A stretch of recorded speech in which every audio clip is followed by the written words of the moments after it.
بسم اللہ الرحمن الرحیم نحمده ونصلی ونسلم علی رسوله الکریم اما بعد فاعوذ باللہ من الشیطان الرجیم بسم اللہ الرحمن الرحیم کاف ہا یا عین صاد ذکر رحمت ربک عبدہ زکریا اذ نادى ربہ نداء خفیا۔ 16ویں سپارے میں سورہ مریم اور سورہ طٰہٰ یہ دو مکمل صورتیں ہیں، اور کچھ حصہ اس میں سورۃ الکہف کا ہے، اور سورۃ الکہف کے حصے کی تفصیل گزشتہ سپارے کے ساتھ ہم بیان کر چکے ہیں، اور آج اس 16ویں سپارے کی نشست میں ہم سورہ مریم اور سورۃ الکہف کے متعلق ضروری باتیں عرض کرتے ہیں۔ سورہ مریم 6 رکوعوں پر مشتمل ہے، اور اس کے 3 حصے کر لیے جائیں تو یوں سمجھا جائے کہ پہلے جو 2 رکوع ہیں وہ حضرت زکریا علیہ السلام اور حضرت یحییٰ علیہ السلام اور حضرت عیسیٰ علیہ السلام کے احوال پر مشتمل ہیں، اور اس کے بعد جو 2 رکوع ہیں وہ حضرت ابراہیم علیہ السلام، موسیٰ علیہ السلام، ہارون علیہ السلام، ادریس علیہ السلام اور اسماعیل علیہ السلام اور دیگر انبیاء کے اجمالی تذکرے پر مشتمل ہیں۔ اور تیسرے جو 2 رکوع ہیں ان 2 رکوعوں کے اندر اہل مکہ کو خطاب ہے اور ان کے کچھ باطل نظریات کی اصلاح کی گئی۔ پھر یہ بات بھی ذہن نشین فرما لیجئے کہ یہ سورہ مبارکہ اس وقت نازل ہوئی کہ جب رسول اکرم صلی اللہ تعالی علیہ وسلم پر ایمان لانے والے صحابہ کرام مشرکین کی ایذاؤں سے تنگ آ گئے اور حبشہ کی طرف ہجرت کا ارادہ ہو رہا تھا، تو اس وقت اللہ پاک نے اس صورت کو نازل فرمایا۔ چنانچہ ابتدا میں حضرت زکریا علیہ السلام کی سیرت اور کردار کو بیان کیا گیا ہے، اور اس میں یہ جو انبیاء علیہ السلام کے ذکر پر یہ مشتمل ہے صورت، اس میں انبیاء علیہ السلام کے ذاتی کردار کو بیان کیا گیا ہے کہ ایک شخص اس دنیا میں زندگی گزارے، اس کے سامنے حضرات انبیاء علیہ السلام کی زندگی بہترین نمونہ ہے۔ چنانچہ حضرت زکریا علیہ السلام کا ایک کردار اور ایک رب کی طرف ان کا رجوع ذکر کیا گیا۔ حضرت زکریا علیہ السلام نے اللہ تبارک و تعالیٰ سے دعا مانگی، اور وہ دعا کیا مانگی؟ ذکر رحمت ربک عبدہ زکریا اذ نادى ربہ نداء خفیا۔ یہ تذکرہ ہے تیرے پروردگار کی رحمت کا جو اس کے بندے زکریا پر اس نے رحمت نازل فرمائی۔ حضرت زکریا علیہ السلام بڑھاپے میں پہنچ گئے، اور اب تک اللہ تبارک و تعالیٰ نے انہیں اولاد کی نعمت سے نہیں نوازا تھا، تو بڑھاپے میں انہوں نے اللہ تبارک و تعالیٰ سے خوب گڑ گڑا کر یہ دعا مانگی۔ تو یہ سمجھایا جا رہا ہے کہ انبیاء علیہ السلام کا دعا میں کیا کردار ہوتا تھا، کس طرح سے اللہ سے مانگتے تھے اور اپنی ہر مشکل میں اللہ کی طرف رجوع کرتے تھے، اور کسی بھی حالت میں اللہ پاک کی ذات عالی سے مایوس نہیں ہوتے تھے۔ تو اللہ سے یہ مانگا اور یوں کہا، رب انی وہن العظم منی واشتعل الرأس شیبا، اے اللہ میری ہڈیاں بوڑھی ہو چکی ہیں اور میرے سر میں بڑھاپا آ چکا، بال سارے سفید ہو چکے ہیں، ولم اکم بدعائک رب شقیا، اور میں آپ کی طرف سے قبولیت سے اب بھی محروم نہیں ہوں، اور اب بھی میں مایوس نہیں ہوں، مجھے یقین ہے کہ آپ مجھے اولاد عطا کریں گے، اگرچہ اسباب نہیں ہیں لیکن آپ قادر مطلق ہیں۔ اور اولاد کا جو مقصد ہے کہ کیوں اولاد مانگ رہا ہوں، وَإِنِّي خِفْتُ الْمَوَالِيَ مِنْ وَرَائِي وَكَانَتِ امْرَأَتِي عَاقِرًا، اس لیے کہ مجھے میرے جانے کے بعد یہ خطرہ اور خدشہ محسوس ہوتا ہے کہ میرے خاندان جو آل یعقوب کا خاندان ہے، اس خاندان کی دینی رہنمائی کون کرے گا، تو رہنمائی کے لیے کوئی ایسا نائب تو میرا ہو۔ تو چنانچہ اے اللہ مجھے آپ ایک نائب عطا فرما دیجئے، وَكَانَتِ امْرَأَتِي عَاقِرًا، اور میری بیوی بھی بانجھ ہو چکی ہے، بڑھاپے کو پہنچ چکی ہے، لیکن مجھے آپ اپنی طرف سے یہ انعام عطا فرمائیے، یرثنی ویرث من آل یعقوب واجعلہ ربی رضیہ، جو میرا بھی وارث بنے اور آل یعقوب کا وارث بنے، یعنی دینی وارث بنے اور ہمارے دین کو آگے پھیلائے، واجعلہ ربی رضیہ، اور اے میرے پروردگار ایسا بیٹا مجھے عطا کرنا کہ جس سے تو بھی خوش ہو اور تو بھی راضی ہو۔ تو یہ سمجھایا جا رہا ہے کہ ایک شخص کو اللہ پاک سے اولاد کیسے مانگنی چاہیے۔ ایک تو اپنی ہمیشہ بے کسی کا، بے بسی کا اللہ کے سامنے اظہار کرنا چاہیے، اور نمبر 2 اللہ کی ذات سے آدمی کبھی بھی مایوس نہ ہو، اور نمبر 3 اولاد مانگنے میں آدمی دینی پہلو کو مد نظر رکھے کہ میں اس لیے اے اللہ میں اولاد مانگ رہا ہوں تاکہ وہ دین کی نشر و اشاعت میں میری معاون بن سکے۔ جب اس طرح سے حضرت زکریا علیہ السلام نے اللہ سے دعا مانگی تو اللہ تبارک و تعالیٰ نے پھر خوشخبری سنائی اور کہا کہ اب اللہ کی طرف سے بشارت آئی ہے کہ اللہ پاک آپ کو بیٹا عطا کرے گا، اور صرف بیٹا ہی نہیں بلکہ اللہ پاک نے نام بھی اس کا خود ہی رکھا، اور نام اس کا اللہ پاک نے یحییٰ رکھا۔ اور یحییٰ علیہ السلام کو اللہ پاک نے بہت بلند صفات سے نوازا تھا، اور یہاں پر ان کی ذاتی صفات اور ان کا ذاتی کیا کردار تھا وہ صفات بھی اللہ نے ذکر فرمائی۔ نبوت کے علاوہ اللہ پاک نے ان کو بہت اور صفات بھی دے رکھی تھی۔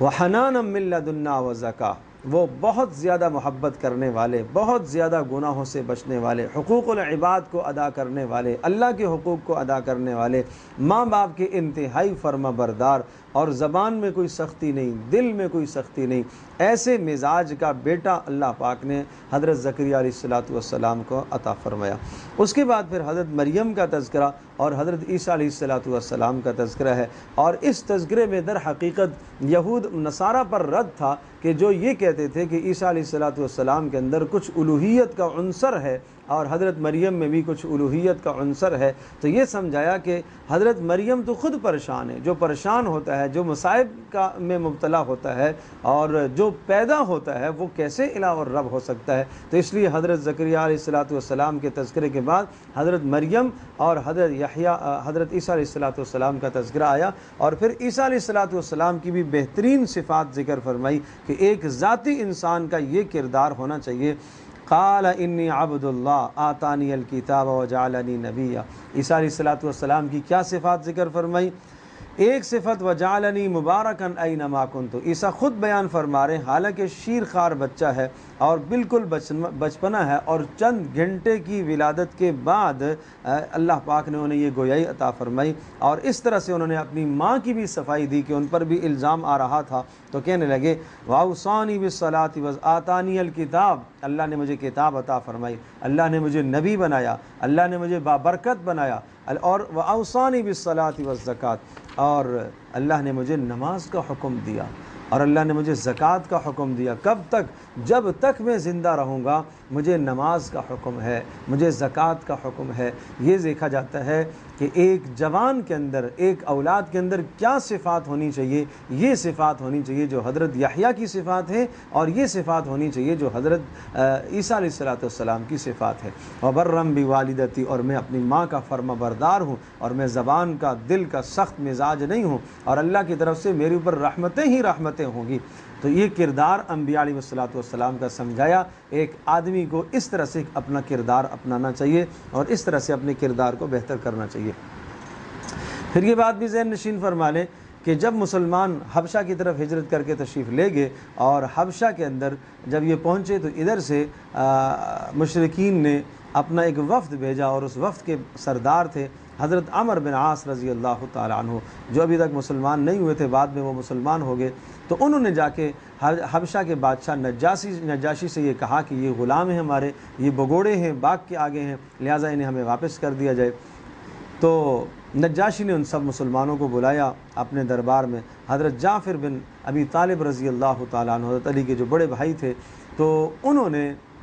سامنے نجاشی سے بات چیت کی، اور جب انہوں نے کہا حضرت عمر بن عاص نے کہ یہ ہمارے بگوڑے ہیں، تو انہوں نے جب نجاشی نے ان سے پوچھا تو انہوں نے کہا کہ نہیں، ہمارے درمیان میں ایک نبی آئے ہیں جو ہمیں خیر کا حکم دیتے ہیں، صلح رحمی کا حکم دیتے ہیں، اللہ کی توحید کی بات کرتے ہیں، اور اسی طرح سے اپنی رسالت کی بات کرتے ہیں، آخرت کی بات کرتے ہیں، اور ان لوگوں نے ہمیں اذیت دی ہے، ستایا ہے، اور ہم ان کی شرارتوں سے پریشان ہو کر آپ کے پاس پناہ لینے کے لیے آئے ہیں۔ تو جب عمر بن عاص نے دیکھا کہ کوئی صورت نہیں بن رہی ہے اور ان کو واپس نہیں کیا جا رہا، تو پھر کہا کہ آپ کو معلوم ہے کہ یہ عیسیٰ علیہ السلام کے بارے میں کیا کہتے ہیں، آپ کے نبی کے بارے میں کیا کہتے ہیں؟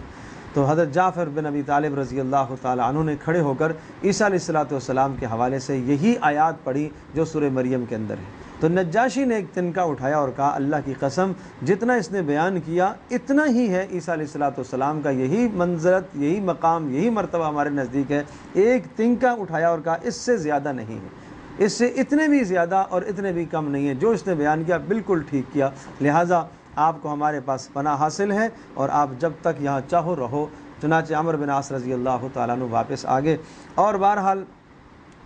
قرآن مجید کا کیا ہی اعجاز اور نبی پاک صلی اللہ علیہ وسلم کی کیا ہی محنت ہے کہ حضرت صلی اللہ تعالی وسلم کی محنت اور قرآن مجید کے اس اعجاز سے لوگ متاثر ہو کر اسلام قبول کرتے چلے گئے۔ یہی عمرو بن عاص رضی اللہ تعالیٰ عنہ اور اسلام لے آئے اس کے بعد، اور حضرت خالد بن ولید اور عمرو بن عاص جب یہ دونوں مسلمان ہو گئے تھے تو رسول اکرم صلی اللہ تعالیٰ علیہ وسلم نے ارشاد فرمایا تھا کہ اب مکہ نے اپنے جگر کے ٹکڑے تمہاری طرف پھینک دیے، اور کتنی بڑی اہم بات تھی۔ اور پھر عمرو بن عاص رضی اللہ تعالیٰ عنہ جلیل قدر صحابہ میں ان کا شمار ہوا۔ اس کے بعد حضرت ابراہیم علیہ السلام کا کردار ذکر فرمایا کہ ابراہیم علیہ السلام کا کردار یہ ہے کہ ایک آدمی اپنے گھر میں اگر دین کی محنت کرے تو کیسے کرے، اپنے باپ کو، اپنے بڑوں کو اگر دین کی بات سمجھائے تو کیسے سمجھائے۔ بہت ادب کے انداز سے ابراہیم علیہ السلام نے اپنے باپ کو تبلیغ کی اور کہا اذ قال لأبیہ یا ابت لم تعبد ما لا یسمع، اے ابا جان جو چیز سنتی نہیں ہے، جو دیکھتی نہیں ہے، جو بت نہ دیکھتے نہ سنتے نہ آپ کو کوئی نفع دے سکتے ہیں، آپ ان کی کیوں بندگی کرتے ہیں؟ اور میں اللہ کی طرف سے رسول بن کر آیا ہوں، میں اللہ کی طرف سے ایک پیغام لے کر آیا ہوں، لہٰذا آپ میری اتباع کیجئے تو آپ ہدایت پا جائیں گے۔ آپ شیطان کی پوجا نہ کیجئے، شیطان تو اللہ کا دشمن ہے، اور مجھے یہ ڈر لگتا ہے کہ اگر آپ نے میری اتباع نہ کی تو اللہ کا عذاب آئے گا اور پھر آپ شیطان کے ہم نوا بن جائیں گے۔ باپ نے سخت دھمکی دی کہ اگر تو اس کردار سے باز نہ آیا تو تجھے پتھر مار کے سنسار کر دوں گا، لیکن پھر بھی پیار والا جواب تھا سلام علیک ساستغفر لک ربی انہ کان بی حفیہ، کہ اللہ سے میں آپ کے لیے استغفار کروں گا اور آپ پر سلامتی ہو، اچھا میں جا رہا ہوں، یہ کہہ کر ابراہیم علیہ السلام وہاں سے رخصت ہو گئے۔ وَأَعْتَزِلُكُمْ وَمَا تَدْعُونَ مِن دُونِ اللَّهِ وَأَدْعُو رَبِّي، اور میں تم سے اور جن کی تم پوجا کرتے ہو ان تمام سے میں علیحدگی اور بیزاری کا اظہار کرتا ہوں، اور میں اپنے پروردگار ہی کو پکاروں گا، مجھے امید ہے کہ میرا پروردگار میری دعا کو قبول کرے گا۔ ابراہیم علیہ السلام کو یہ قربانی انہوں نے جب دی تو اس قربانی کے نتیجے میں اللہ نے فرمایا وَوَهَبْنَا لَهُ اسحاق وَيَعْقُوب، ہم نے ان کو دیے اسحاق بیٹا عطا فرمایا، یعقوب پوتا عطا فرمایا، وَكُلًّا جَعَلْنَا نَبِيًّا، اور ان سب کو اللہ نے نبی بنایا ہے۔ اس کے بعد موسیٰ علیہ السلام کا تذکرہ آیا، اور اسی طرح سے حضرت ہارون علیہ السلام کا تذکرہ، اسماعیل علیہ السلام کا تذکرہ، انہ کان صادق الوعد وکان رسول النبی، اسماعیل علیہ السلام وعدے کے بڑے پاسدار تھے، بڑے سچے تھے، موسیٰ علیہ السلام بڑے مخلص تھے، اور اسی طرح سے مخلص اور اللہ کے برگزیدہ اور چنے ہوئے، اور وہ رسول بھی تھے اور نبی بھی تھے۔ اور حضرت ہارون علیہ السلام کا تذکرہ فرمایا، ہارون علیہ السلام کو اللہ نے نبوت عطا فرمائی، اور اسماعیل علیہ السلام کے اعمال سمجھائے کہ وہ گھر میں ان کا ذاتی کردار کیا ہوتا تھا۔ وَكَانَ يَأْمُرُ أَهْلَهُ بِالصَّلَاةِ وَالزَّكَاةِ، اپنے گھر والوں کو نماز کا، زکوٰۃ کا حکم دیتے تھے، اور وہ اللہ کے ہاں بڑے پسندیدہ تھے۔ وَاذْكُرْ فِي الْكِتَابِ ادریس علیہ السلام کا تذکرہ، وہ بے انتہا راست باز اور سچ کہنے والے تھے اور اللہ کے رسول تھے، اور اللہ نے ان کو بلند مقام عطا فرمایا۔ اور پھر آگے اجمالی سارے انبیاء کا تذکرہ کیا اور کر کے ارشاد فرمایا یہ سب کے سب اللہ کے سامنے جھکنے والے تھے، ان کا ذاتی کردار ایسا ہے جو اتباع کے لائق ہے، قابل اتباع ہے۔ فخلف من بعدهم خلف، لیکن نیک لوگوں کے بعد پھر ان کے اہل جو بنے اور ان کے پیچھے جو جانشین بنے، انہوں نے نمازوں کو ضائع کیا، برباد کیا، نیک اعمال انہوں نے چھوڑ دیے۔ تو ہاں جنہوں نے توبہ کی اللہ پاک نے ان کے لیے جنت کا فیصلہ کیا ہے، لیکن جنہوں نے گمراہی کو اختیار کیا اللہ پاک ان کو غی جہنم کی ایک وادی کے اندر ڈالے گا۔ وَيَقُولُ الْإِنسَانُ أَإِذَا مَا مِتُّ، اب آخری جو دو رکوع ہیں عرض کیا کہ اس میں اہل مکہ کو خطاب ہے، اور ان کے کچھ باطل نظریات، وہ گمنڈ کرتے تھے کہ ہماری مجالس اور ہماری محفلیں، بڑی بڑی محافل، بڑے بڑے سردار تو ہمارے پاس ہیں، تو فرمایا قیامت کے دن پتہ چلے گا کہ کس کی محافل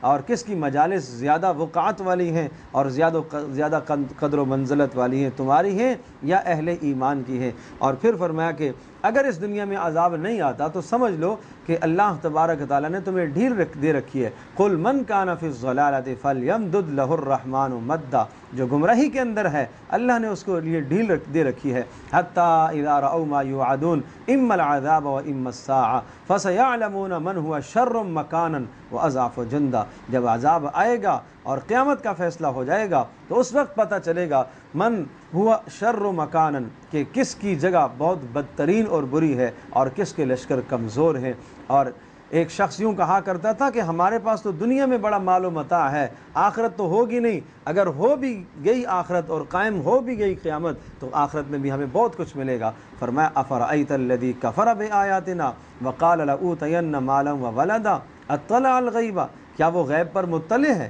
کیا اس نے اللہ پاک سے کوئی ایگریمنٹ کیا ہوا ہے، کوئی عہد کیا ہوا ہے؟ اور پھر اس شرک سے بچایا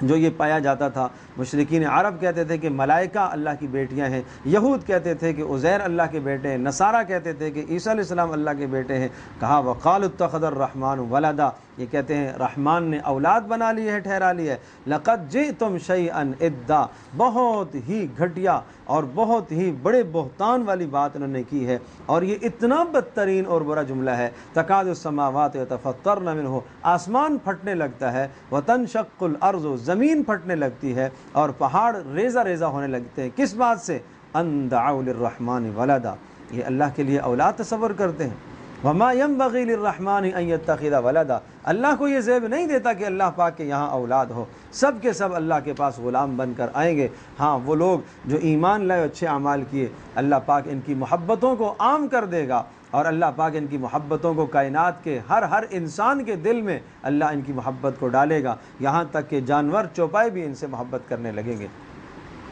اس کے بعد سورہ طٰہٰ ہے، اور سورہ طٰہٰ 8 رکوعوں پر مشتمل ہے، اور اس میں پہلے جو رکوع ہیں 5 رکوع وہ حضرت موسیٰ علیہ السلام کے کردار کو بیان کرتے ہیں، اور موسیٰ علیہ السلام کا کردار اور ان کی شخصیت اور ان کی ذاتی زندگی کے متعلق بہت ساری تفصیل سورۃ القصص کے اندر بھی موجود ہے اور سورہ طٰہٰ کے اندر بھی تفصیل موجود ہے۔ جس طرح سے سورہ یوسف میں حضرت یوسف علیہ السلام ہی کا تذکرہ ہے، اسی طرح سے سورہ طٰہٰ اور سورہ قصص میں زیادہ تر تذکرہ حضرت موسیٰ علیہ السلام ہی کا ہے، اور ابتدائی وہ حالات بیان کیے حضرت موسیٰ علیہ السلام پر۔ اللہ تبارک تعالیٰ نے جب نبوت کا سلسلہ جاری فرمایا، یہ اس وقت ہے کہ جب 10 سال مدین کے اندر رہنے کے بعد پھر موسیٰ علیہ السلام مصر کی طرف واپس تشریف لا رہے تھے، تو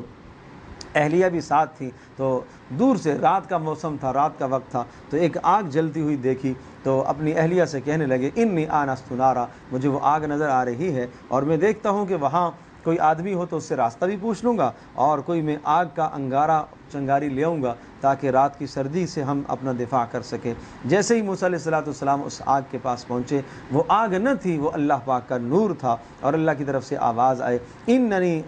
انی انا ربک فاخلع نعلیک، میں تمہارا پروردگار ہوں، جوتے اتار دیجیے، آپ وادی مقدس پر آئے ہیں، اور وانا اخترتک فاستمع لما یوحی، اب میں نے تجھے منتخب کر دیا ہے اپنی وحی کے لیے، لہٰذا اب جو وحی کیا جا رہا ہے اس کو توجہ سے سن لے۔ اننی انا اللہ لا الہ الا انا فاعبدنی، یہ مضمون ہے وحی کا کہ میں ہی تمہارا رب اور پروردگار ہوں، اور میری ہی بندگی کرنا اور نماز کو قائم کرنا میری یاد کے لیے۔ یہ پیغام حضرت موسیٰ علیہ السلام کو ملا، اور اسی طرح سے قیامت کے متعلق ارشاد فرمایا کہ قیامت آئے گی، قائم ہوگی، اس میں حساب و کتاب ہوگا۔ پھر موسیٰ علیہ السلام کا معجزہ جو ہاتھ میں عصا تھا، کہا اس کو زمین پر پھینک دیجئے، پھینکا تو پوچھا پہلے یہ کیا چیز ہے؟ کہا یہ عصا ہے، یہ لاٹھی ہے، اس کے ذریعے سے میں اپنی بکریوں پر پتے بھی جھاڑتا ہوں، اور بھی میں بہت سارے سے کام لے لیتا ہوں، کہا ڈالیے اس کو، پھینک دیجئے۔ پھینکا فَإِذَا هِيَ حَيَّةٌ تَسْعَىٰ، ایک چلتا ہوا سانپ بن گیا۔ پھر موسیٰ علیہ السلام نے کہا کہ اسے پکڑیے، چنانچہ موسیٰ علیہ السلام نے پکڑا تو اللہ پاک نے اس سانپ کو واپس لاٹھی کی شکل میں تبدیل کر دیا، اور ایک اور معجزہ عطا فرمایا کہ اپنا ہاتھ بغل میں رکھیے، اور جب ہاتھ باہر نکالا تو ہاتھ روشن، تو کہا کہ یہ 2 نشانیاں لے کر جاؤ فرعون کے پاس۔ موسیٰ علیہ السلام نے اللہ سے درخواست کی کہ اے میرے پروردگار، اشرح لی صدری، میں اتنے عظیم کام کے لیے جا رہا ہوں تو اے اللہ میرے سینے کو آپ کھول دیجئے، اور نمبر 2 میرے معاملے کو آسان کیجئے، نمبر 3 میری زبان سے لکنت کو دور کیجئے تاکہ لوگ میری بات کو سنیں، اور نمبر 4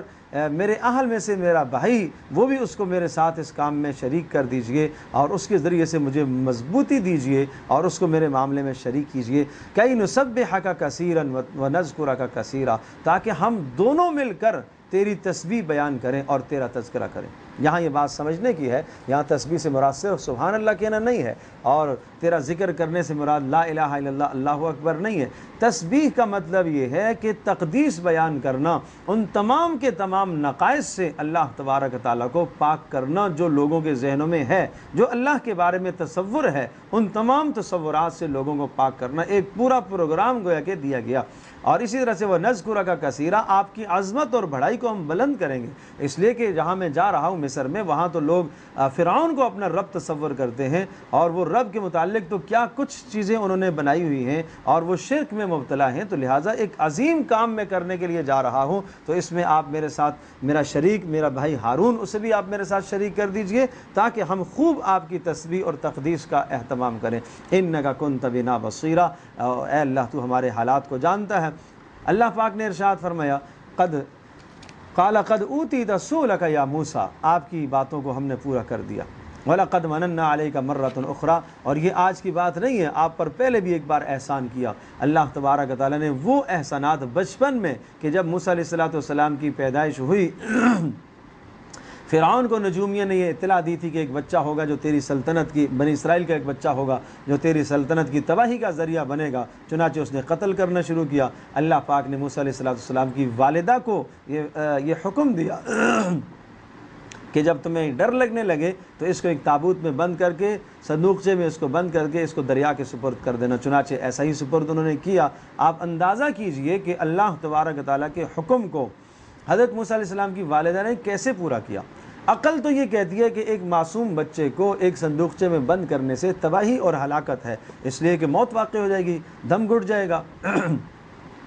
دوسرا یہ کہ پھر سمندر اس کو دریا کے سپرد کرنا، دریا میں سپرد کریں گے تو ڈوب جائے گا، ضائع ہو جائے گا۔ اور تیسرا یہ کہ آگے خود فرمایا کہ اس کا دشمن اس کو پکڑے گا، اس کا دشمن فرعون اور جو میرا دشمن ہے وہ اس کو پکڑیں گے۔ تو 3 ہلاکت کے اسباب سامنے دکھائے، 3 تباہی کے موت کے اسباب سامنے دکھائے، لیکن موسیٰ علیہ السلام کی والدہ نے اللہ کے حکم کی تعمیل کی، اپنی عقل کو نہیں دیکھا۔ عقل تو کہتی ہے کہ بچے کو اس تابوت میں کیوں بند کر رہی، عقل تو کہتی ہے کہ دریا میں ڈالیں گے تو ڈوب جائے گا، عقل تو کہتی ہے کہ آگے جب دشمن پکڑے گا تو اس کو قتل کر دے گا، اور اس کا منشا ہی قتل کا کرنا ہے۔ لیکن چونکہ اللہ کے حکم کو مد نظر رکھا، اس لیے اللہ نے وعدہ فرمایا تھا کہ ہم اس بچے کو واپس تمہارے پاس لوٹائیں گے، چنانچہ اللہ تبارک تعالیٰ نے واپس لوٹایا، اور پھر فرعون کے محل میں موسیٰ علیہ السلام کی پرورش ہوئی، اور پھر موسیٰ علیہ السلام وہاں پروان چڑھے، اور پھر 30 سال کا زمانہ یہاں گزارا، پھر 10 سال مدین میں گزار کر آئے۔ تو وہ سارا منظر اللہ پاک نے یہاں ذکر فرمایا۔ اور اس کے بعد موسیٰ علیہ السلام کا فرعون سے جو مکالمہ ہوا، اس مکالمے کو اللہ پاک نے ذکر کیا۔ جب موسیٰ علیہ السلام نے دعوت دی، اس دعوت کو بھی ان الفاظ میں غور کرنے کی بات ہے۔ اذهبا الى فرعون، فرمایا اذهب انت واخوک بآیاتی ولا تنیا فی ذکری، آپ اور آپ کے بھائی جاؤ اور فرعون کے پاس جا کے اسے سمجھاؤ اور میری آیات میں کوئی سستی نہ کرنا۔ اذهبا الى فرعون انه طغى، دونوں جاؤ، سرکش ہو گیا ہے۔ فقولا له قولا لینا، نرم بات کہنا، نرم بات کا فائدہ ہوگا یا تذکر او یخشا، کہ وہ سوچنے کا اسے موقع ملے گا۔ جب آدمی کوئی غصے کی بات کرتا ہے تو اگلے کو سوچنے کا موقع نہیں ملتا، اس کو بھی غصہ آ جاتا ہے، اور بدتمیزی کی بات ہوتی ہے، تلخ بات ہوتی ہے تو اگلے کو سوچنے کا موقع نہیں ملتا، وہ غصہ میں آ کر انتقامی کارروائی کرنا چاہتا ہے۔ تو اس لیے فرمایا آپ نرم بات کرنا تاکہ وہ اسے سوچنے کا موقع ملے۔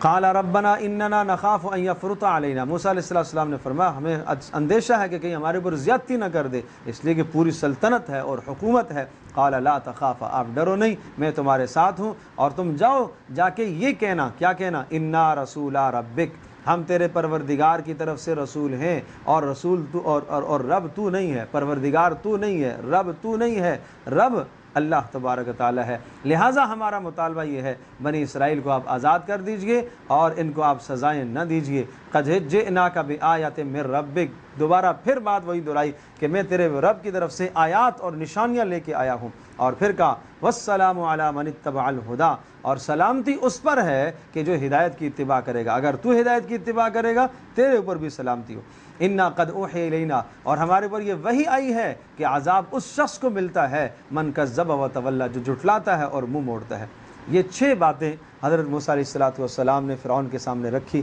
فرعون نے پوچھا من ربکما یا موسیٰ، کون ہے تمہارا رب؟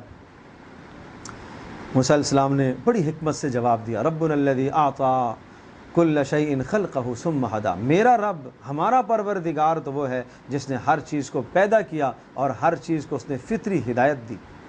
اب فرعون نے دیکھا کہ بات نہیں بن پڑ رہی اور موسیٰ کا کلام لوگوں پر ایسا اثر کر رہا ہے کہ سب کے سب اس کی طرف توجہ اور کان لگائے بیٹھے ہیں۔ قال فما بال القرون الاولی، تو فرعون نے ایک نشتر پھینکا، اچھا یہ بتائیے جو پہلے لوگ تیرے اوپر ایمان نہیں لائے ان کا کیا بنے گا؟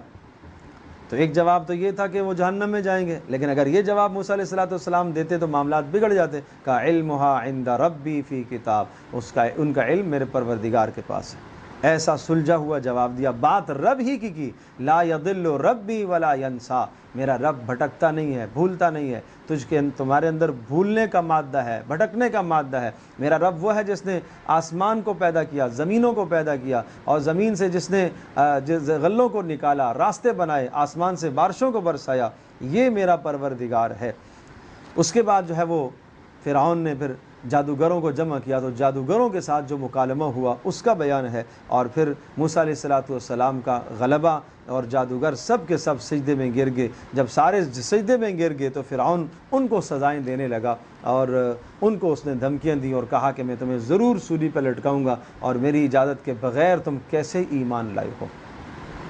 اور جب حالات ایسے ہو گئے کہ حجت تام ہو گئی تو پھر اللہ پاک نے موسیٰ علیہ السلام کو حکم دیا کہ اب آپ بنی اسرائیل کو یہاں سے لے کر نکلیے۔ چنانچہ اس کا آگے تذکرہ ہے کہ اللہ پاک نے موسیٰ علیہ السلام کو نجات دی اور فرعون وہاں غرق ہوا، اور اس کے بعد پھر موسیٰ علیہ السلام کا اپنی قوم کے ساتھ کچھ وقت جو گزرا، وہ مکالمہ کہ اللہ پاک نے موسیٰ علیہ السلام کو کتاب عطا فرمائی اور ہدایت کی کتاب عطا فرمائی، اور اس کے بعد کچھ لوگوں نے موسیٰ علیہ السلام کی قوم کے چند لوگوں نے جو ہے وہ گمراہی کو اختیار کیا اور بچھڑے کی پوجا کرنے لگے، اور وہ سامری تھا جس نے بچھڑے کو بنایا تھا، اور اس کو پھر موسیٰ علیہ السلام نے بلا کر اسے ڈانٹا اور اسے یہ کہا یہ تو نے کیا کہا، یہ کیسے تو نے ایسا کیا ہے؟ اس نے کہا میرے دل میں یہ بات آئی ہے۔ قال فاذهب فإن لك في الحیاة ان تقول لا مساس، چل اب تیری دنیا میں یہ سزا ہوگی کہ تو یوں کہے گا کہ مجھے مت چھوؤ، مجھے مت ہاتھ لگاؤ۔ یہ حق کی مخالفت کا بدترین نتیجہ تھا۔ ایسی بیماری اللہ نے اس کو لگا دی کہ جو اس کو ہاتھ لگاتا وہ اور اس سے تکلیف ہونا شروع ہو جاتی، اور پھر موسیٰ علیہ السلام نے اس بچڑے کو وہ جلا دیا۔ وَيَسْأَلُونَكَ عَنِ الْجِبَالِ، اب آخری جو 3 رکوع ہیں، ان 3 رکوعوں میں پہلے رکوع میں قیامت کا منظر ہے، اور دوسرے میں حضرت آدم علیہ السلام کا تذکرہ اور شیطان کا تذکرہ، اور سمجھایا کہ ازلی تمہارا دشمن، اور پھر آخر میں وَمَنْ أَعْرَضَ عَنْ ذِكْرِي، جو میرے ذکر سے اعراض کرے گا اس کی زندگی میں تنگ کر دوں گا۔ ذکر سے مراد قرآن ہے، ذکر سے مراد نبی کی سیرت ہے، ذکر سے مراد اللہ پاک کے احکام ہیں، ذکر سے مراد جو ہے رسول پاک صلی اللہ علیہ وسلم کی سیرت طیبہ ہے۔ جو شخص ان سے منہ موڑے گا اس کی زندگی تنگ ہو جائے گی۔ زندگی تنگ ہونے کا مطلب کیا ہے؟ دنیا کے سارے اسباب ہونے کے باوجود بھی چین چھن جائے گا، سکون اللہ پاک چھین لے گا، کہیں اسے کسی بھی کروٹ پر چین نہیں آئے گا۔ اور یہ کیا نتیجہ ہے؟ یہ اس اعراض کا نتیجہ ہے جو قرآن سے اعراض کیا۔ کیوں؟ دیکھو اللہ تبارک و تعالیٰ نے انسان کو مرکب پیدا فرمایا روح اور جسم سے۔ جسم کی خوراک زمین سے آتی ہے، مرنے کے بعد جسم کو زمین میں دفن کر دیا جاتا ہے، اور روح کی خوراک اوپر سے آئی ہے، یعنی قرآن و حدیث روح کی خوراک ہے۔ تو جو آدمی اس خوراک سے اعراض کرے گا تو اس کی روح بے قرار ہو جائے گی اور بے چین رہے گا۔ وَلَوْلَا كَلِمَةٌ سَبَقَتْ مِن رَبِّكَ لَكَانَ لِزَامًا وَأَجَلٌ مُّسَمًّى۔ اب یہ آخری رکوع کے اندر رسول اکرم صلی اللہ علیہ وسلم کی کو تسلی بھی ہے، اور دین پر استقامت کے اصولوں کو ذکر فرمایا۔ دین پر آپ اور آپ کا گھرانہ اگر آپ چاہتے ہیں کہ دین پر استقامت اختیار کریں تو پہلا اصول فصبر علی ما یقولون، جو لوگ باتیں کرتے ہیں اس پر آپ صبر کرتے رہیے، آپ ان کی باتوں میں نہ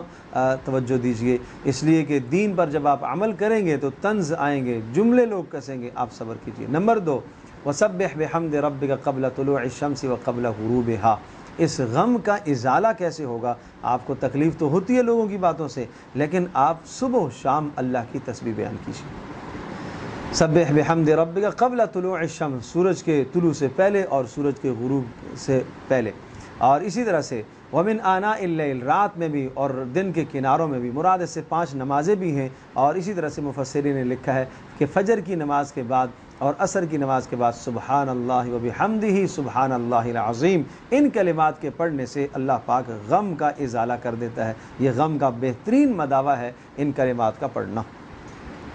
پھر تیسرا اصول یہ سمجھایا وَلَا تَمُدَّنَّ عَيْنَيْكَ إِلَىٰ مَا مَتَّعْنَا بِهِ أَزْوَاجًا مِّنْهُمْ، اگر دنیا میں مخالفین کو، دشمنوں کو اللہ پاک نے مال و متاع اور سامان دے کر رکھا ہے تو آپ پریشان نہ ہوں، یہ دنیا کا ساز و سامان ہے، یہ آزمائش ہے۔ وَرِزْقُ رَبِّكَ خَيْرٌ وَأَبْقَىٰ، اور تیرے پروردگار کی عطا وہ زیادہ بہتر ہے۔ جو آپ کو ملا ہے، آپ کو دین ملا ہے، آپ کو اللہ پاک نے توحید عطا فرمائی ہے، آپ کو اللہ پاک نے رسالت عطا فرمائی، آپ کو اللہ پاک نے قرآن جیسی عظیم الشان نعمت عطا فرمائی ہے، یہ آپ کے لیے زیادہ بہتر ہے۔ اور چوتھا اصول یہ سمجھایا وَأْمُرْ أَهْلَكَ بِالصَّلَاةِ، آپ تسلی چاہتے ہیں، آپ دین پر استقامت چاہتے ہیں تو اپنے گھر میں نماز کی پابندی کیجیے، اپنے گھر والوں کو نماز کا پابند کیجیے۔ وَأْمُرْ أَهْلَكَ بِالصَّلَاةِ، اپنے گھر والوں کو نماز کا پابند کیجیے۔ جب گھر میں دینداری ہوگی تو گھر کی 4 دیواری کے اندر آپ کو سکون ہوگا۔ نماز کا تذکرہ اس لیے کیا کہ نماز وہ بنیاد ہے، اس لیے کہ نماز بہت سارے گناہوں سے، بے حیائیوں سے انسان کو روکتی ہے۔ اگر نماز کی اصلاح ہو جائے اور نماز کی پابندی ہو جائے اور ان آداب کے ساتھ نماز کا اہتمام ہو جائے تو بہت سارے گناہوں سے انسان بچ سکتا ہے، بہت ساری نافرمانیوں سے بچ سکتا ہے اور دین کو اختیار کر سکتا ہے۔ زندگی میں دین آئے گا، جب دین آئے گا تو گھر کی زندگی سکون والی ہو جائے گی۔ وَاصْطَبِرْ عَلَيْهَا، اور خود بھی آپ اس پر کاربند رہیے۔ لَا نَسْأَلُكَ رِزْقًا، ہم آپ سے رزق نہیں چاہتے، ہم آپ کو نماز پر رزق عطا کریں گے۔ تو یہ رسول پاک صلی اللہ علیہ وسلم کو وہ 5 اصول بتائے کہ ان 5 اصولوں کی بنیاد پر دین پر آدمی استقامت اختیار کرتا ہے۔ حضرت صلی اللہ علیہ وسلم کے توسط سے مجھے بھی، آپ کو، امت کے ہر فرد کو یہی 5 اصول ہیں، اور ان 5 اصولوں کو آدمی اپنے گھر میں اپنائے تاکہ اپنی زندگی کے اندر بھی دین آئے اور گھر والوں کی زندگی کے اندر بھی دین آئے۔ اللہ تبارک و تعالی ہم سب کے لیے عمل کرنا آسان فرمائے۔